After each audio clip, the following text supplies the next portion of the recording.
Pemirsa, terima kasih Anda masih bersama kami.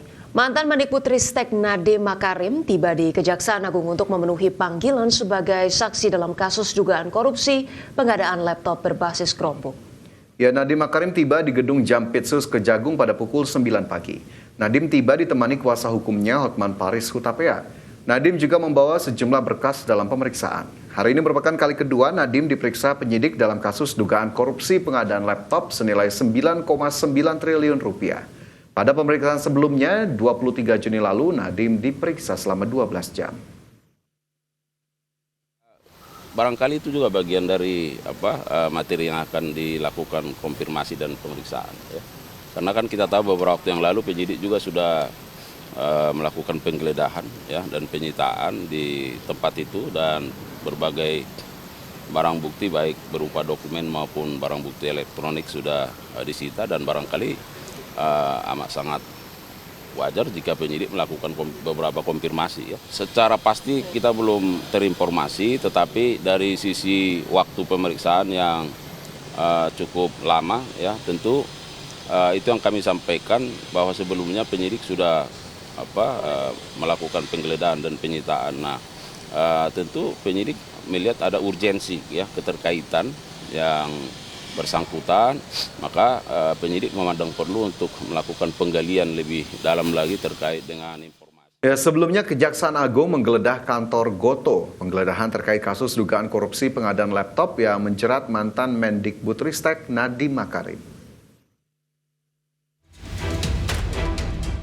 Kejaksaan Agung mengungkapkan telah menggeledah kantor Goto di Jakarta Selatan Selasa lalu.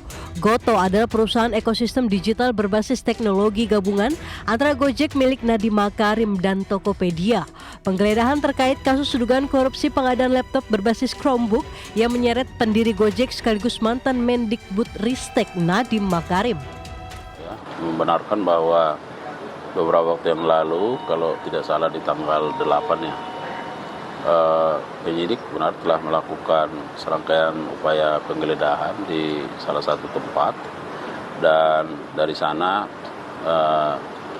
dilakukan penyitaan terhadap berbagai barang bukti ya, dan itu sekarang sedang dilakukan pencacahan dan verifikasi terhadap barang bukti yang disita ya, dan nanti kita lihat apa urgensinya. Tentu kita harapkan bahwa dengan berbagai barang bukti yang sudah dilakukan penyitaan ini bisa lebih membuat terang dari tindak pidana yang sedang disidik ya. Nanti kita tunggu seperti apa hasilnya. Pemeriksaan Nadiem pertama kali dilakukan pada Senin 23 Juni 2025. Nadiem diperiksa selama 12 jam sebagai saksi. Nadiem mengaku akan kooperatif memberikan klarifikasi terkait dugaan korupsi pengadaan laptop senilai 9,9 triliun rupiah. Nadiem juga telah dicegah untuk tidak pergi ke luar negeri. Tim Liputan IDX Channel. Pemirsa, Kejaksaan Agung mengaku sudah mencekal Riza Khalid setelah ditetapkan sebagai tersangka dalam kasus dugaan korupsi tata kelola minyak mentah. Namun Kejagung belum bisa menetapkan saudagar minyak tersebut sebagai DPO dan melakukan permintaan ekstradisi. Walaupun Kejagung sudah mengendus keberadaan Riza Khalid yang diduga berada di Singapura, namun setelah 4 hari ditetapkan sebagai tersangka, Kejagung belum juga menetapkan saudagar minyak itu sebagai DPO. Bahkan Kejagung juga belum mengajukan permintaan ekstradisi. Menurut Kepala Pusat Penerangan Hukum Kejagung, Harli Siregar, Kejagung terlebih dahulu akan memanggil Riza Khalid sebagai tersangka, dan jika yang bersangkutan mangkir, maka statusnya akan dinaikkan sebagai DPO. Karena statusnya sudah tersangka, maka langkah awal yang harus dilakukan oleh penyidik adalah melakukan pemanggilan terhadap yang bersangkutan. Kalau yang bersangkutan tidak memenuhi panggilan, nah baru dilakukan langkah-langkah hukum selanjutnya. Jadi tidak bisa serta-merta, misalnya dinyatakan DPO ya, atau melakukan permintaan ekstradisi ya. Padahal yang bersangkutan dalam status sebagai tersangka belum dipanggil. Sementara itu menurut pakar hukum pidana Abdul Fikar Hajar, langkah Kejagung dinilai terlambat. Seharusnya Kejagung sudah menetapkan Riza Khalid sebagai tersangka dan mencekalnya sejak anaknya Kerry Andrianto ditetapkan sebagai tersangka dalam kasus yang sama. Kejaksaan terlambat menetapkan Riza Khalid sebagai tersangka, ya, dan mencekalnya.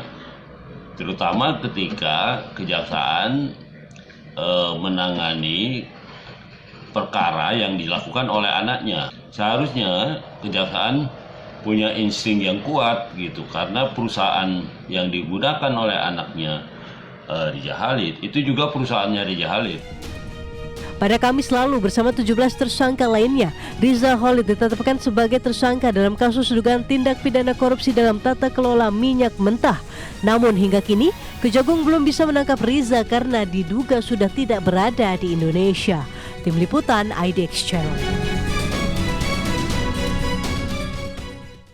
Kita beralih ke informasi lain, pemirsa. Satgas Pangan Polri memastikan terus mendorong pemeriksaan terhadap sejumlah perusahaan produsen beras premium dan medium usai dugaan pengoplosan beras merugikan masyarakat hampir senilai 100 triliun rupiah per tahun. Ya, Satgas Pangan hingga saat ini telah memeriksa 5 perusahaan produsen beras. Pemerintah terus mengusut dugaan kecurangan dalam penjualan beras yang diperkirakan telah merugikan masyarakat hingga 99 triliun rupiah per tahun. Hingga Senin kemarin, Satgas Pangan Polri telah turun tangan menyelidiki produsen yang diduga melanggar standar mutu dengan mengagendakan pemanggilan kepada 7 perusahaan yang menjadi produsen beras premium hingga medium. Dalam rapat koordinasi pengadilan inflasi Kemendagri yang digelar secara hybrid, Wakil Kepala Satgas Pangan Polri, Kombes Pol Zain Dwi Nugroho menyatakan bahwa pihaknya menerima laporan resmi dari Kementerian Pertanian pada 10 Juni 2025. Sejak itu, Satgas Pangan telah menginstruksikan jajarannya untuk melakukan pengecekan langsung terhadap para pelaku usaha, baik di pasar tradisional maupun retail modern. Hingga saat ini, Zain mengungkapkan bahwa sebanyak 7 perusahaan besar yang memproduksi beras premium dan medium telah dipanggil untuk dimintai klarifikasi dan 5 diantaranya sudah menjalani pemeriksaan. Langkah ini diambil untuk menindaklanjuti hasil uji mutu terhadap 212 merek beras yang ditemukan tidak sesuai standar, dijual di atas HET, serta memiliki berat kemasan yang tidak akurat. Kemudian kami berdasarkan laporan dari Kementan juga sudah melakukan klarifikasi. Kami telah memanggil 7 perusahaan besar yang memang memproduksi beberapa merek dari beras medium maupun premium, dan saat ini sudah 5 perusahaan yang telah menjalani pemeriksaan. Tentunya pada saat kami melakukan pemeriksaan ini, kami mengedepankan prinsip kehati-hatian. Untuk menghindari kelangkaan pangan, Satgas Pangan menegaskan akan tetap mengedepankan prinsip kehati-hatian.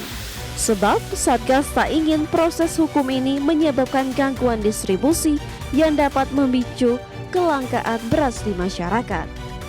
Dari Jakarta, Rahajo Patmo, IDX Channel.